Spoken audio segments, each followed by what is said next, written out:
Join your host, Maddie Roche, as she brings you into a community of fee-only financial advisors who are successfully building profitable businesses that serve the next generation of clients. Learn from innovative advisors whose unique stories will inspire you to dream big and take action on your goals. Are you ready to live your best life and help your clients live theirs? Then you're in the right place.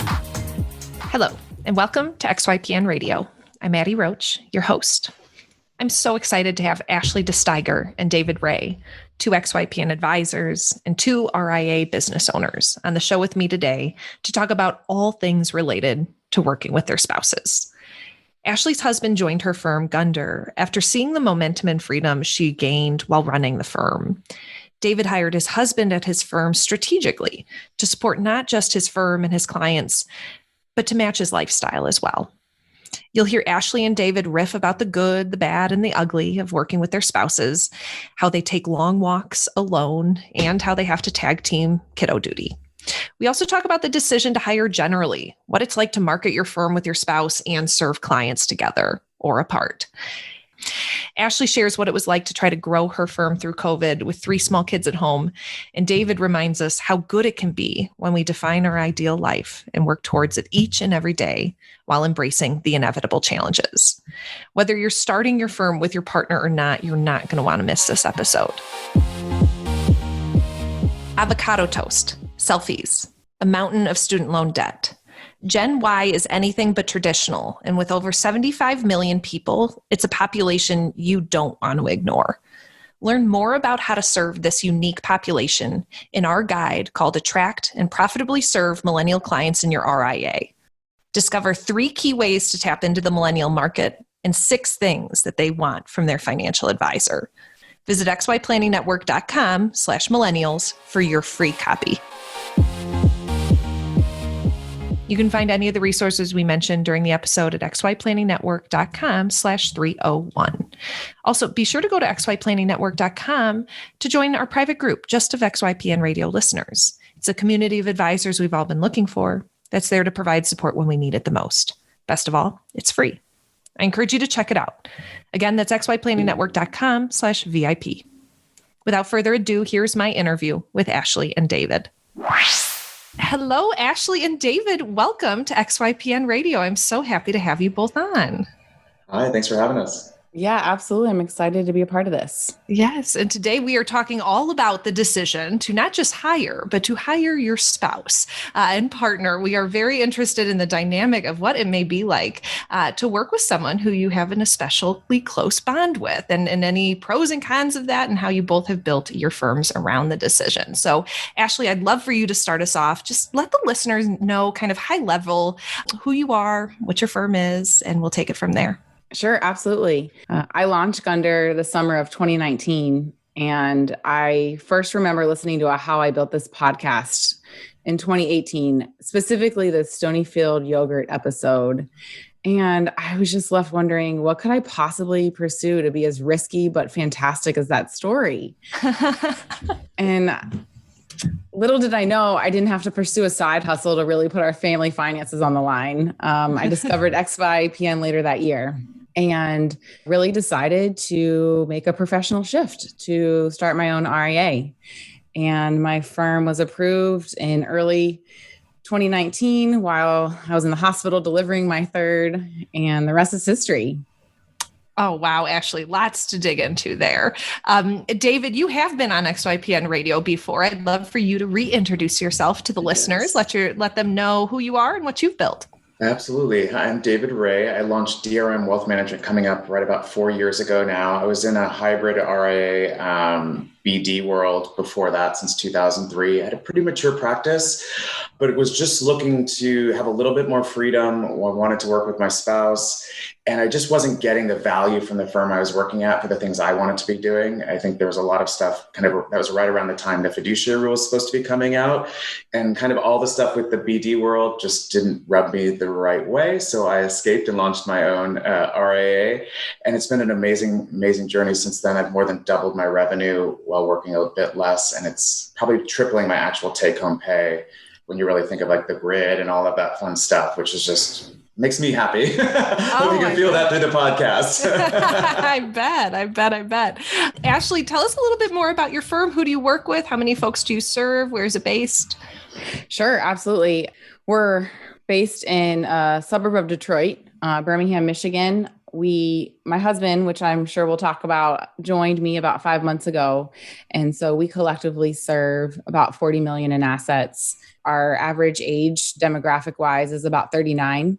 So it's a fairly young client base. And I oftentimes get the question, why did we name the firm Gunder? And it was the name of the ski run that my husband and I got engaged on in Bachelor Gulch, Colorado. So I wasn't a skier then, but needless to say, it was contingent on our marriage. So I am now. Oh, I love that, Ashlee. I didn't know that about you. Wonderful, wonderful.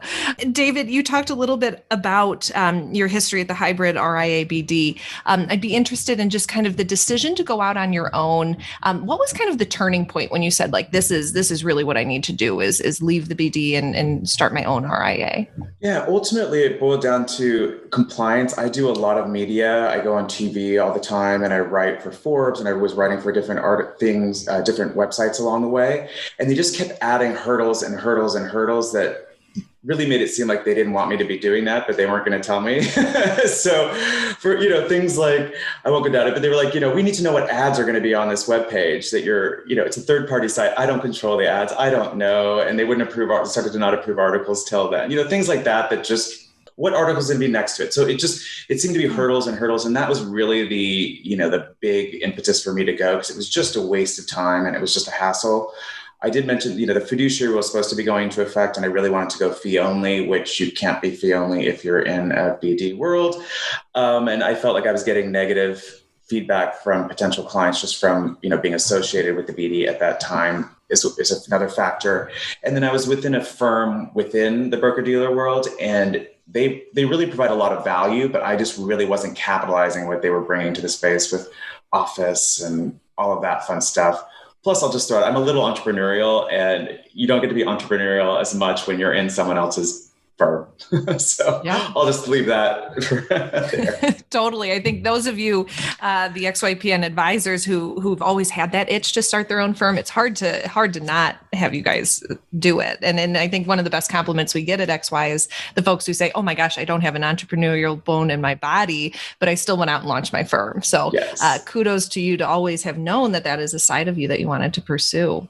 Thank you. Ashlee, talk a bit about your professional career and at what point did you decide an RIA is what you wanted to own?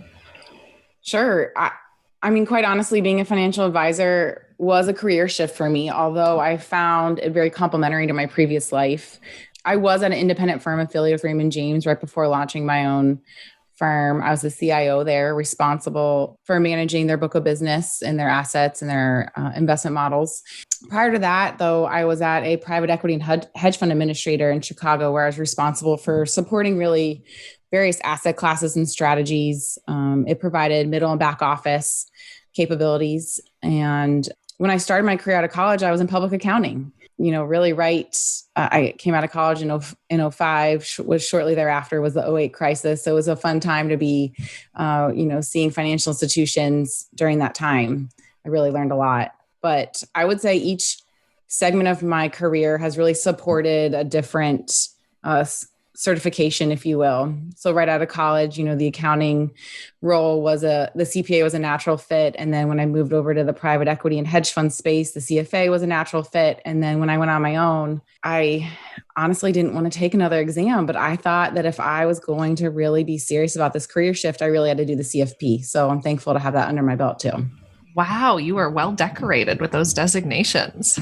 It was, never the intention for sure. But I always really do think that experience trumps letters. I think that, it's not just about collecting those designations, but being able to really apply it is really just so much more important. I think with each career shift, I found that, it's one thing to be able to read the textbooks and take the test, but it's different if you're actually able to. You need to be able to talk to people and, really develop those relationships, which is so important in our line of business right now. I love that. you both are on this podcast to talk about what it's like to work with your partners and spouses. And I'm very interested to dive into that space. So Ashlee, I'd love for you to talk about, at what point did you fold your husband into your plan? And if it didn't happen, then when did it happen? Sure. Yeah. So it started as a pie in the sky, long-term goal idea.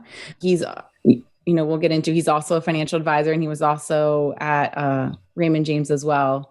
And I don't want to blame it on COVID, but it truly did accelerate that time frame tremendously. I think when it all started, when we both started working from home and he was able to see how I was operating, which was appealing. I don't think that meeting with his clients virtually 100% of the time would have ever really been accepted prior to that. And I think seeing that shift really allowed him to gain confidence in that business model that he wouldn't have been able to implement before. And I think, at the end of the day, we both saw the economies of scale to be had by joining forces. I mean, with my firm, newly started, but yet up and running, to add him was an incremental cost difference that really just ended up making a lot of sense. Okay. Yeah. Lots to dive into. David, tell the listeners how you've incorporated your partner into your practice.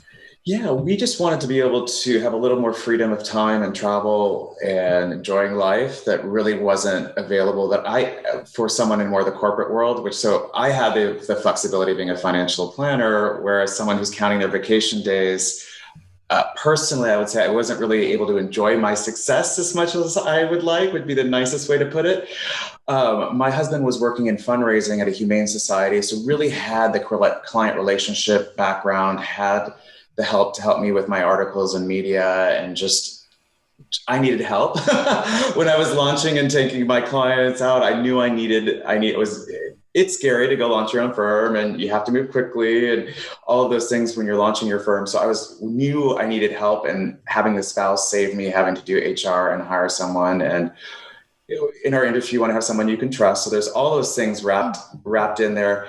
And then also I'll give him a lot of credit because he was really the one that kind of pushed me or encouraged me to make the leap, because I'd been at one firm since I started in 2003. So, 14, 15 years. I was Uncle David to some of my coworkers' kids. And we, I really liked the company I worked for. And so it was tough to leave, but I just had to make the choice that was right for me and us. Yeah, absolutely. Yeah, absolutely. How long did it take you to realize you actually did need to hire your husband to help out? So he was part of the leaving. So, I knew leaving that, repapering or opening new accounts or getting stuff done, it was going to be a lot of work. I also didn't want to just completely work by myself, because I did have a good amount of support at the previous firm. So I was aware of what I wanted to be doing. I also have paid enough attention to the industry of where I should spend my time. And there's a lot of things as the lead advisor or the owner of the firm shouldn't be doing or shouldn't always be doing. And I didn't want it to be just me sitting in a room by myself until clients came in. Yeah. And Ashlee, in your case, your husband is a planner himself. So was the goal always that he would join as a planner? And if so, how was that shift with your clients and the experience for running your firm? Sure. It's a great question. Again, like I said, it really wasn't in the initial cards. I mean, I think there's certain connotations that come with being a husband and wife firm. And I don't know, to me, I don't look at it as anything wrong, but I don't know how that always comes off to clients and prospects. So I think it was really important for us to really understand that perception and make sure that we were really serious about the transition. I think I mentioned to you once before, we both read Rocket Fuel and came away with so much in that book. So if you're familiar with that book, they delineate the roles of a visionary versus an integrator. And while I had to wear both hats when I started my own firm, it was, to David's point, amazing to be able to start drawing some lines in the sand to be like, okay, why don't you tilt towards the visionary? I'm going to tilt towards the integrator, and let's go from here. But yeah, I mean, all of our clients know, that we're husband and wife. His relationships clearly came with him because they know him, and my relationships clearly hired me initially because they know me, but we've been fully transparent on the transition, making sure everyone knows that they have us to both utilize as a resource. He's also a CPA and a CFP. So, we want to give our clients the comfort knowing that there's two sets of eyes really looking at everything from two different perspectives. And I think that's important when you go out on your own and you no longer have that, mahogany desk and the greeter at the door and the big broker dealer name behind your name. Going out on your own, it does have a little bit of vulnerability in that aspect. So him coming on board ended up really accelerating not just our firm's growth, but really my own growth, because it gave me an unexpected sense of validation that I didn't anticipate. I didn't know that it's not something I was looking for.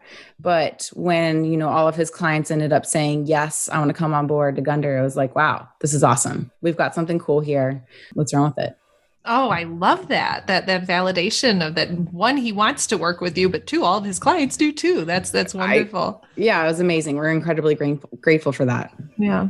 David, you mentioned that you do a lot of media, and I'm wondering, is the fact that you work with your husband part of what you talk to your clients about, what you talk to the media about? Is it part of kind of the package?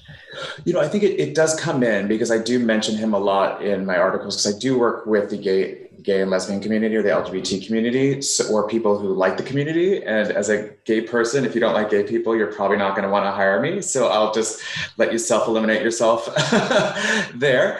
But it is just a nice little addition to the story there. It's a nice way to work him in. And it just helps people, let my clients know that I'm like them in many respects, and I get what they're going through. And, everyone has their, challenges being married, good or bad, and or parenting, and you can relate on that with a lot of people. So that just opens that conversation to make it an easier thing to talk about. Yeah, absolutely. Ashlee, we just had Dan and Natalie Slagle on, who are a husband and wife couple, and they work exclusively with young couples, and they service their clients together all the time. I'm wondering, you mentioned he came over with his own clients and you had yours. How do you serve the new clients? Is it a duo experience?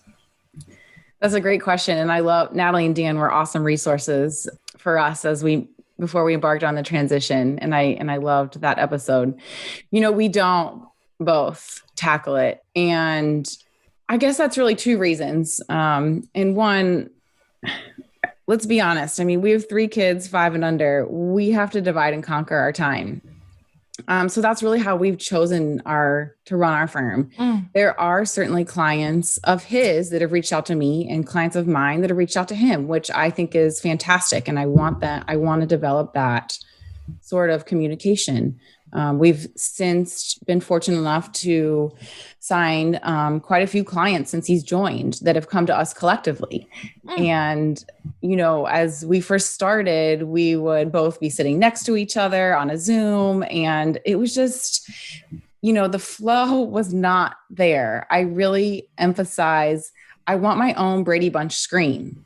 We need to log on separately. There's just something about it. And, to David's point before, there's something about, I think if we were in person, maybe it would be a little bit different, but on the clients that, we're sourcing now that we're together, we'll be present for the meetings. I do want to make sure we're not sitting next to each other. We're not holding hands. We are, I want to make sure we create that illusion that this is a business. We're both very engaged, and, communicating that over Zoom, I think we're trying to develop that flow, but we will still, like Dan and Natalie said, we do still assign a relationship manager to that relationship to make sure that person is always on point for any paperwork, email follow-up, phone calls, keeping the ball rolling. Yeah, great. David, you mentioned wanting to enjoy your success, and I just love that. Can you talk a bit about kind of the freedom and flexibility you get, not just when you decide to launch your own firm, but when you decide to launch your own firm the way you want with the people you want, and how that's helped you live the life that you've dreamt of? Yeah, you have a lot more on your shoulders because, everything's your responsibility, but you also have a lot more flexibility. I didn't realize how much time I was in non-client meetings or non-client stuff how much time every single day and every single week of just stuff I was tracking for someone else, or meetings we had to do, or someone's late for a meeting. And I think I'm saving, 10 hours a week of just wasted time. I don't have to commute to an office. I was working, 20 miles away from my house in LA. That's a long drive. Mm-hmm. And I can work from anywhere, especially, pre-COVID, I would try and do client meetings in person, some virtual, but I could be in Hawaii on the beach and take calls if I needed to. We've since bought a second house in Palm Springs. So, I'm based in LA primarily, and I'm in Palm Springs at the moment for this. And I can take my calls and do Zoom calls and do phone calls and write articles from wherever I want to be. And we had a little bit more struggle with that in the previous firm. And then the big changes with my spouse working for me, he can be wherever I am as well and do his work from there. And we're not counting 2 weeks of vacation or hours off to go to the doctor or all of those things. And we're all financial planners, so you can probably imagine some of the tax benefits of having your spouse work with you as well. I love that. Can you talk a bit about that, David? Well, for example, just health insurance and the cars and phones and internet. And, I work from home, so it's a home office deduction. There's just a whole slew of things that you can deduct as a couple working together. And there's also like conferences and things that, if your spouse was coming and they didn't work with you, theoretically that airline ticket would not be deductible, and you probably shouldn't deduct the entire hotel room. Whereas if we both go to a conference or a trip for work, we're all kinds of tax deductions, also being fully self-employed versus I'm sure some listeners are W-2. A lot of firms pay you that way.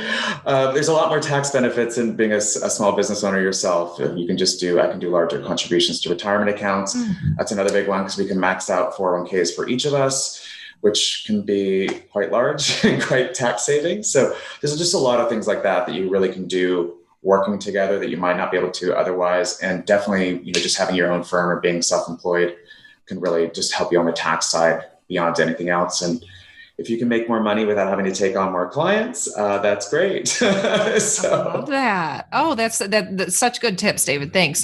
Ashlee, tell us a bit about how working, just your leap to starting your own firm allowed you to start moving towards kind of being more in alignment with who you want to be. And then how adding your husband to the mix has elevated that as well.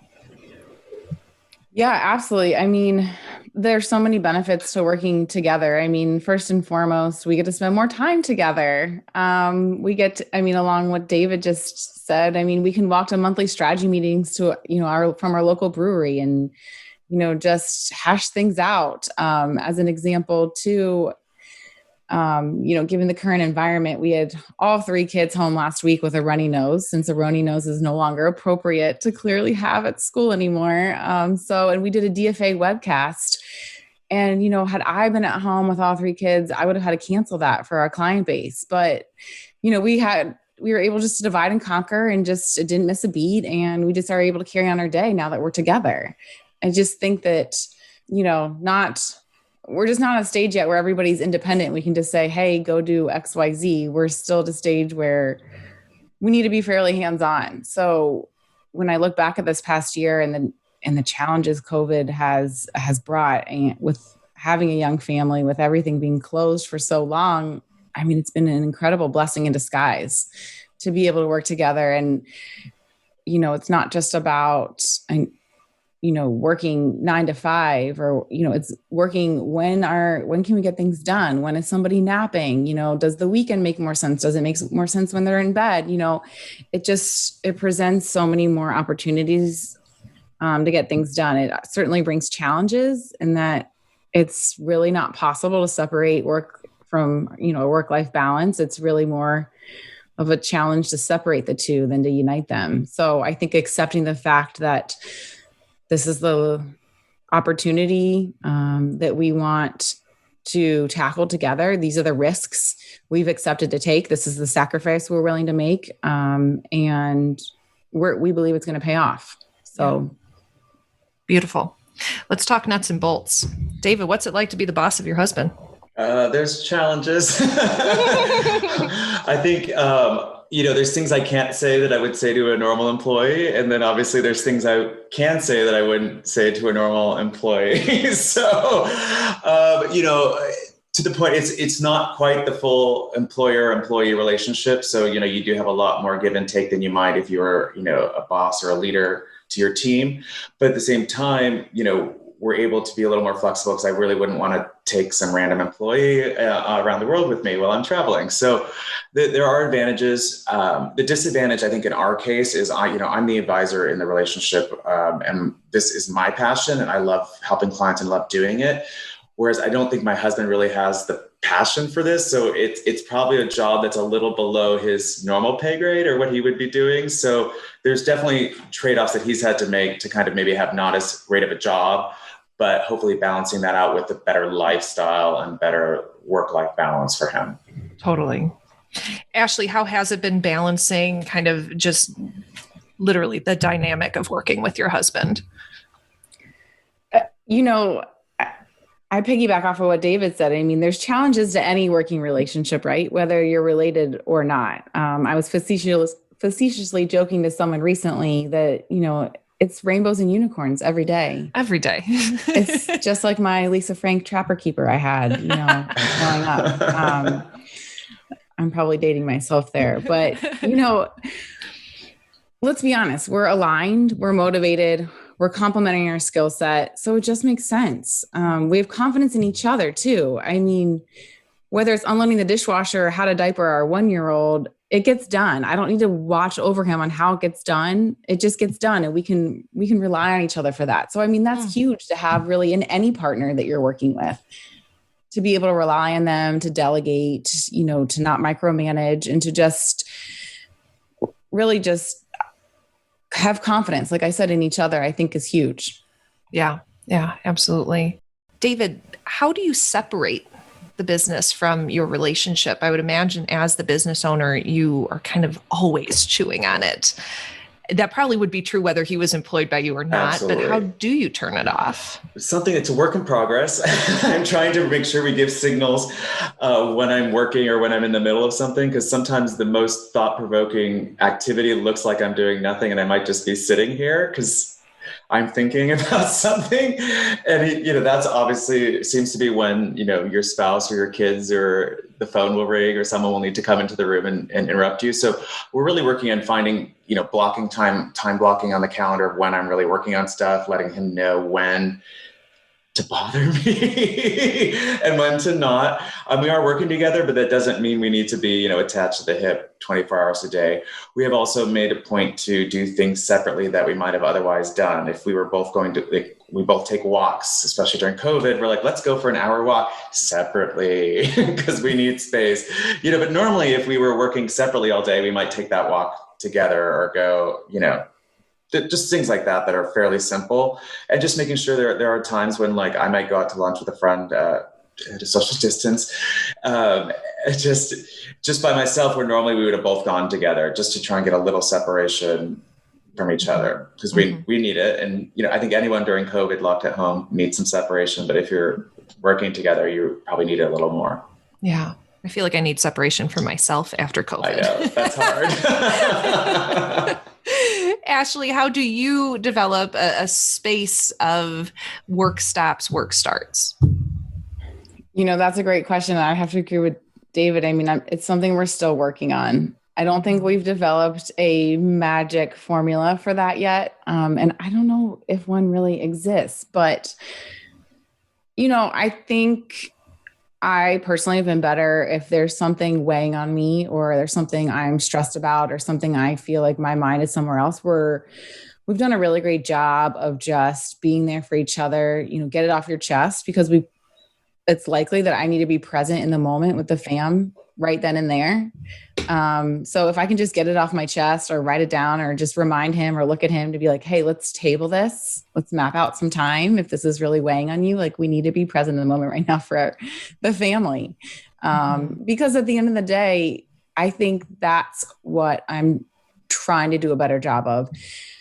Not as much as, how do I create space for myself specifically, but how do I make sure that we're present for the kids? Because, this is something that now they are a part of, whether they know it or not.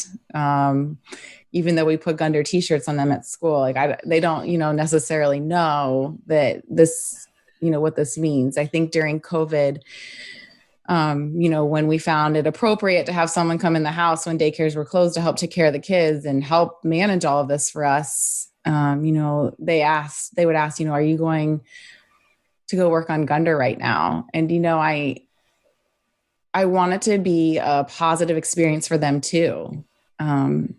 So I think the question you ask is valid, but right now I think we're more in the mind frame of making sure this is a great experience for them too, because, they didn't sign up for this. Right. Right. I'm interested, Ashlee, how did COVID impact you and your business with 3 kids at home? I think in the beginning, my firm was less than a year old when this hit. So quite honestly, I had a lot of doubt. I was wondering, do I need to fold?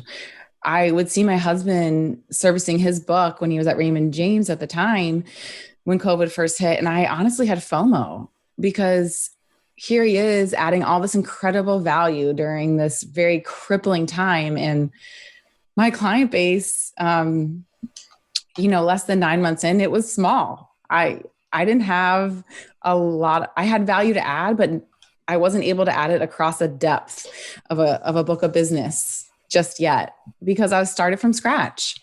And I think I had to really hone in on, how do I stay relevant? How do I put myself out there? How do I keep my social media feed consistent? And I think that persistence and consistency really catapulted my business during 2020. And I'm incredibly thankful for that. I ended up specializing in the PPP, took on quite a few small business owners. I think I learned that showing my face on social media versus a stock photo really got more engagement, which is, it's social media is a thorn in my side, but I've learned to embrace it during this time period. I think people really want to see authenticity. I think they want to see that our business is, going strong, despite everything else going on. And people just need advice. And I think by creating our own firm and putting our planning foot forward, it shows that we're not, even though our firm name has wealth management in it, we're not just wealth managers. Wealth management is really just one piece of your holistic picture. And I think providing that advice for people during this time and showing really the empathy and expertise that we have to offer has really helped us during the pandemic. Yeah, great. Thanks for sharing that. I think so many advisors are, as COVID, became a reality for so many, a lot of folks paused and questioned whether this was the right time to even pursue, let alone continue a firm. David, you were about 3 years old at the time COVID hit your firm. I'm interested in what you had to pivot and how it impacted it for your business. I kind of learned a lesson during the financial crisis to lean into a big drop in the market as an opportunity. And obviously looking back, I'm going to nicely forget how terrible that first few months were and how terrible the past year was for so many people. But from a business standpoint, it really was amazing for me because I was kind of at that place where it gave me a little bit of a pause to really slow down just a little bit and really look at my business and look at what I wanted to be doing, who I needed to be talking to, and really focus on the right clients coming in. And all the things that I've been doing for the last 10, 15 years, marketing myself, really worked well. And I was getting some great prospects coming in. And it was really an amazing year, by far my best year ever, as far as new clients and growth, which obviously leads to, the top line overall business being my record year by a long shot. And, running rate going forward is just money I never thought I'd be making, which is just amazing. Obviously a tough year and some challenging working from home and remotely, and not working from home for me, but remotely and not seeing clients and all of that stuff. But those are all things that I think are really going to help me in the future and probably force me to do more technology changes faster than I would normally have. And it really helped clients, or forced clients, to get on Zoom, or clients that I probably would never get to do a Zoom meeting, and, answering their cell phone could be a challenge, I guess, the nice way. Hello, can you hear me? They're now on Zoom, and we can do so much more virtually, which I think Zoom is way better than a phone call in many cases. So it's been a very positive from a business standpoint, obviously challenging, but very positive. Yeah. Thanks, David.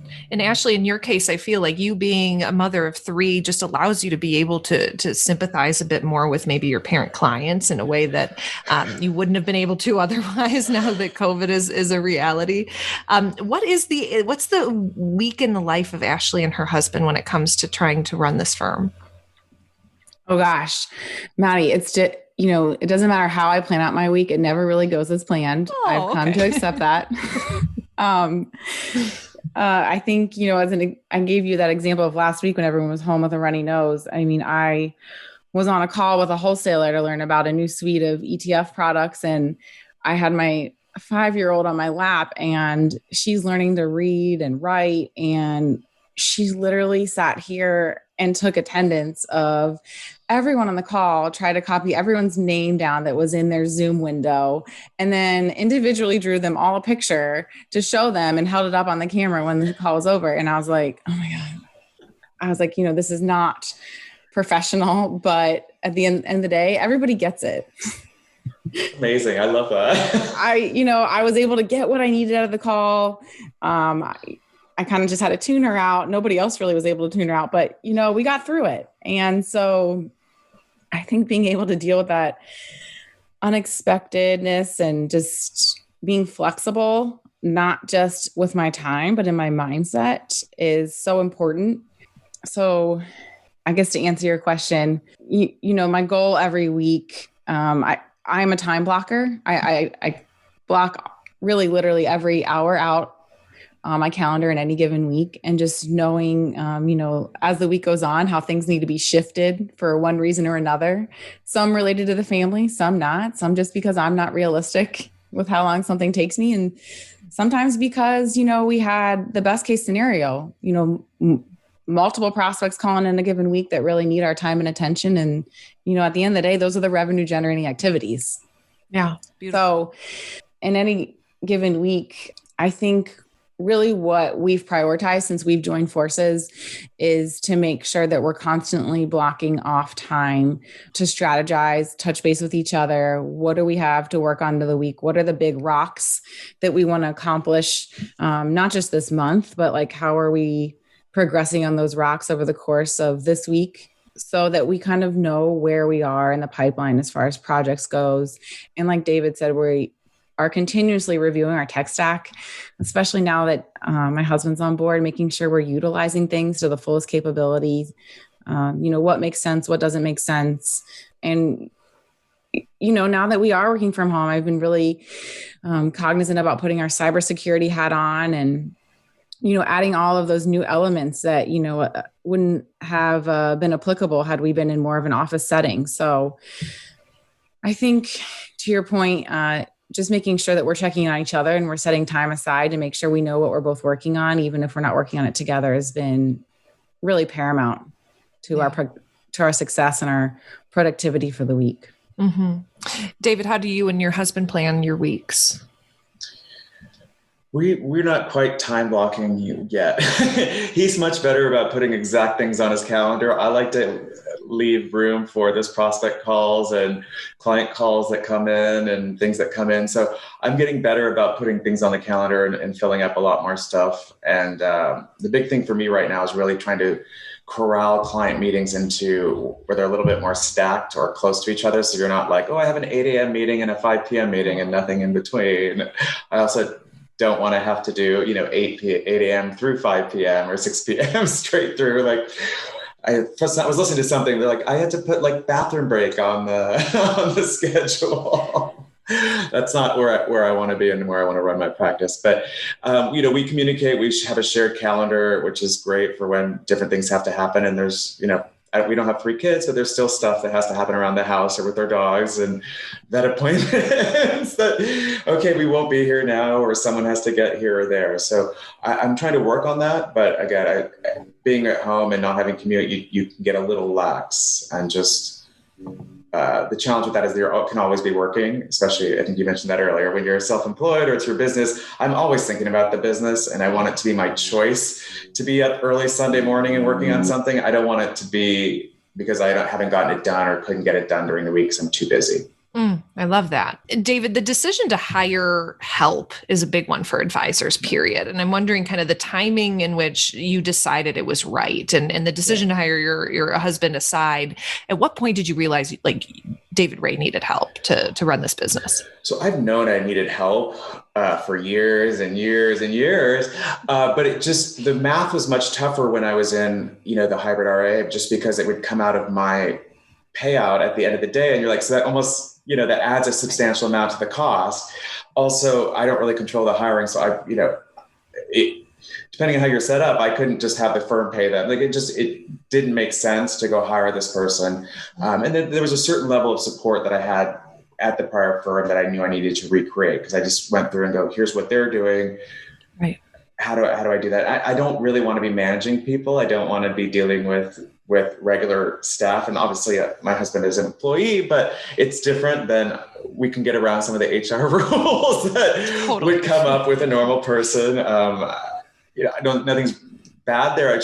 That's one more thing I didn't want to have to juggle when I was launching. And I think there'll come a time where we'll have employee or employees, but I think you can also do so much with independent contractors for like your website or your compliance, helping you with marketing. You can do so many of these things without actually hiring an employee. And I don't think most of us have firms the size where we need a full marketing department or a full-time marketing person, unless that person can do like 20 things. But you'll probably get someone who's better at whatever they're doing if that's what they do full-time, is my take on life at this point. Yeah, great. Ashlee, what's your plan for Gunder in terms of hiring? Will you hire additional teammates?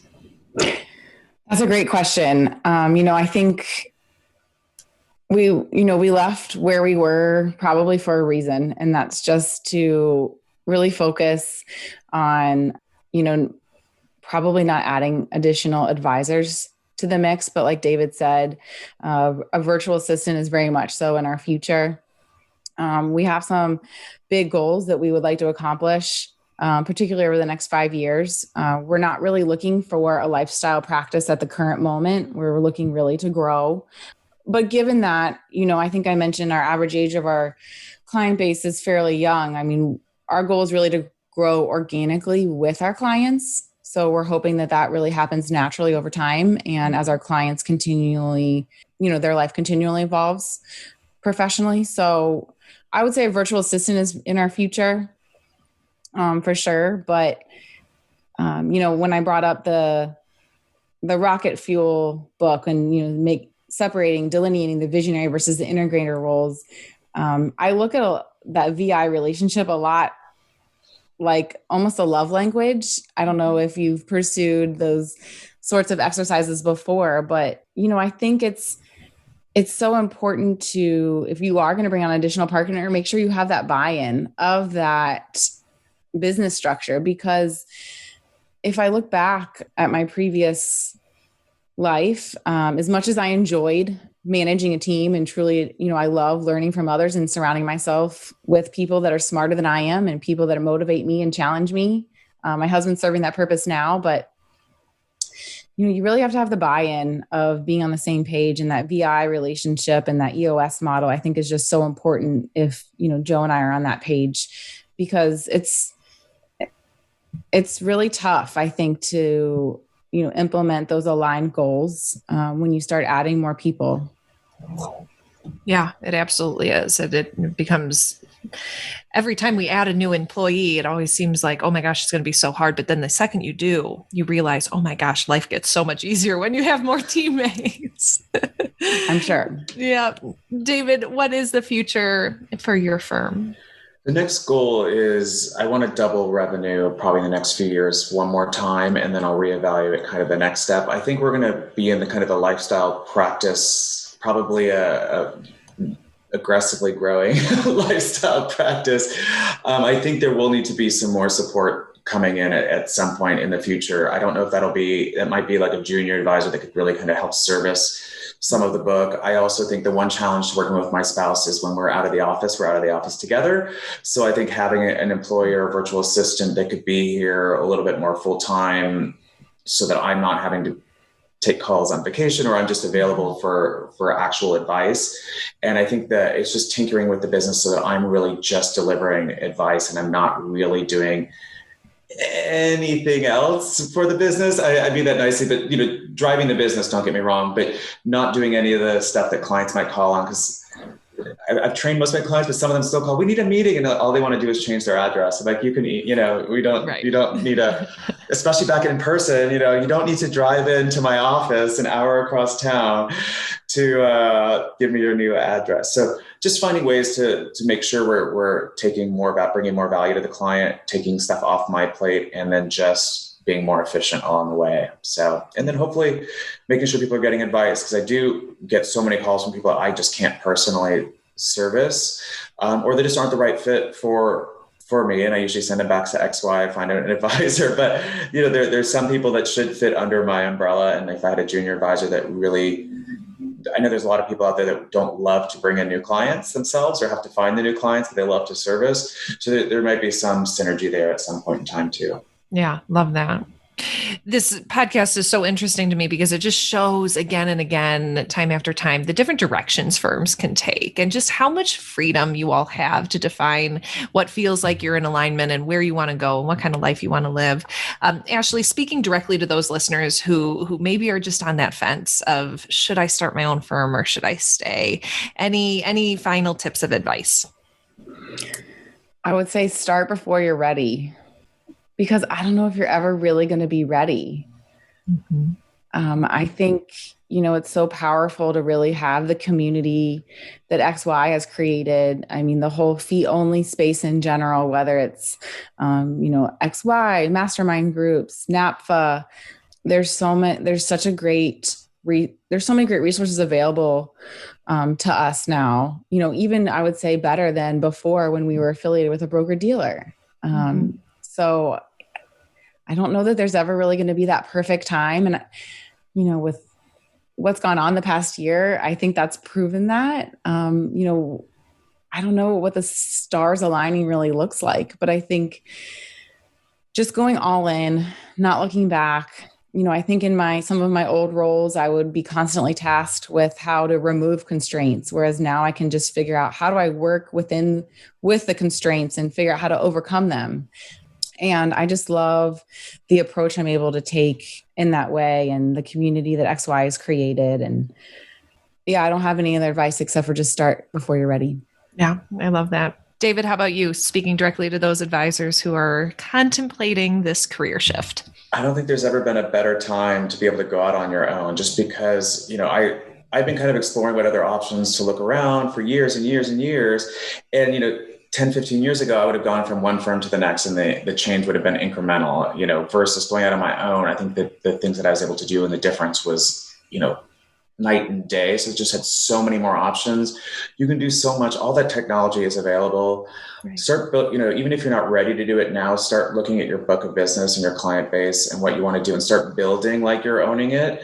And, if you're at a firm that maybe has proprietary products, if there's ways around using proprietary products, or getting more, doing more of the fee-based accounts if you're in the broker-dealer world, so you're not having to leave a huge chunk of your client base if they're in some annuities that you can't take over, or proprietary funds. So just kind of building your business going forward. And then since we're talking about bringing your spouse on, both of us have our spouses working full time together, but you don't necessarily have to bring them on full time. So hypothetically, if your spouse was a web designer, they could still go be a web designer, but they just happen to do your website as well, or help you with a few other things while they have gaps in the business, or you hire them for probably more than you would some other web designer, but they're able to help you with 10 other things that you need help with to make the transition, or, especially with people with kids, I can imagine you have to be a team anyways, but there's probably a lot more flexibility, challenges, but flexibility from working on your own versus, clocking in and clocking out. Totally. Well said, both Ashlee and David. If you can believe it, we have rounded out this podcast. Thank you so much, David and Ashlee, for sharing your experience. Any final words to our listeners, David? This is an amazing industry. I know it's tough and there's going to be more tough times in the future, but there's also rainbows and unicorns ahead. Yes, there are. There are. Ashlee, final words? I agree with David. It's an amazing time to really enter this industry, whether you look at the custodian consolidation or, like David said, the financial technology available to us or the changing regulatory landscape. There is so much opportunity to really go out on your own, have the flexibility to be nimble and to not just, stay with the curve, but really stay ahead of the curve.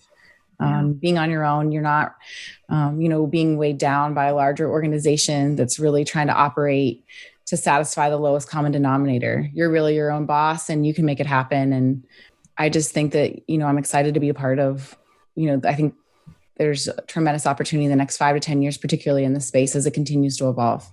Totally. Couldn't agree more. Ashlee and David, you were both total pleasures to have on the podcast. Thank you so much. I have a good feeling our listeners are going to find a lot of value in this conversation. Thank you. Thanks, Maddie. Thanks, David.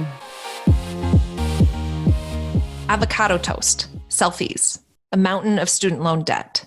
Gen Y is anything but traditional, and with over 75 million people, it's a population you don't want to ignore.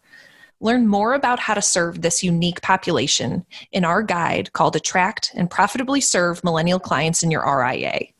Discover 3 key ways to tap into the millennial market and 6 things that they want from their financial advisor. Visit XYPlanningNetwork.com/millennials for your free copy. Be sure to join our VIP community at XYPlanningNetwork.com/VIP to hang out with other XYPN radio listeners, ask questions for future mailbag episodes, and finally, to find a community of like-minded financial advisors. Thank you so much for joining me today. We'll see you next time. You are not alone and you are not crazy. It's scary starting, building, and growing your own financial planning firm, and that's why we put together a free private community just for you, the Cutting Edge Financial Planner. Go to XYPlanningNetwork.com/VIP or text XYPN Radio to 33344 and join a network of thousands ready to change the lives of Gen X and Gen Y clients.